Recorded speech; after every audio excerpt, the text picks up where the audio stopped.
अहिल्याबाई होळकर यांनी बनवलेला काशीचा मणिकर्णिका घाट तोडला जातोय. नरेंद्र मोदी हिंदूंचे मंदिरं तोडतोय. हे तुम्ही आतापर्यंत 100% ऐकलं असेल. पण तुम्ही ते काशीच्या मणिकर्णिका घाटवर कधी गेला आहात का? तिथं 3-3, 4-4 तास लोकांच्या अंत्यविधीसाठी वेटिंग असते. तिथं लोक हाकतात, मुततात. या गोष्टी तुम्ही बघितल्या आहेत का? तर नाही. आणि त्याच गोष्टी व्यवस्थित करण्यासाठी लोकांची शेवटची अंत्यविधी व्यवस्थित व्हावी यासाठी तिथं डेव्हलपमेंट करणं गरजेचं आहे. आणि जे तुम्ही व्हिडिओ बघतायत, लोक मूर्तीवर पाय ठेवतायत, त्या PR कॅम्पेनच्या माध्यमातून शूट केलेले व्हिडिओ आहेत आणि ते सोशल मीडियावर व्हायरल करून या डेव्हलपमेंटला थांबवण्यासाठी, नरेंद्र मोदी यांच्या विरोधात लोकांना भडकवण्यासाठी बनवलेले व्हिडिओ आहेत. आणि तिथे जी खालती शूट विंडो होती ती आधीच हटवली गेली होती. जे मणिकर्णिका घाटचा जो मणी शिवलिंग आहे ना, ती आधीच हटवली गेली होती. हे तिथली प्रशासन सांगते, तिथली लोक सांगतायत.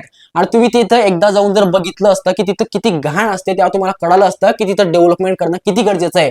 हीच कंडिशन ज्यावेळेस काशीचा कॉरिडॉर बनवला गेला होता त्यावेळेस सुद्धा लोकांनी असाच विरोध केला. पण कॉरिडॉर झाल्यानंतर ही लोक पहिले तिथं रील बनवायला गेली आणि काशीचा विश्वनाथ त्यांनी मोकळा श्वास घेतला. आणि अशाच पद्धतीने आता ज्यावेळेस मणिकर्णिका घाट पूर्ण होऊन जाईल त्यावेळेस तिथं लोकांची अंत्यविधी, शेवटची विधी व्यवस्थितपणे होईल ना, त्यावेळेस हीच लोक सोशल मीडियावर येऊन बोलतील की नाही नाही चांगलं झालं. पण आता ती लोक विरोध करतील. अरे कुठल्या तरी चांगल्या गोष्टीला अप्रिशिएट करायला शिका.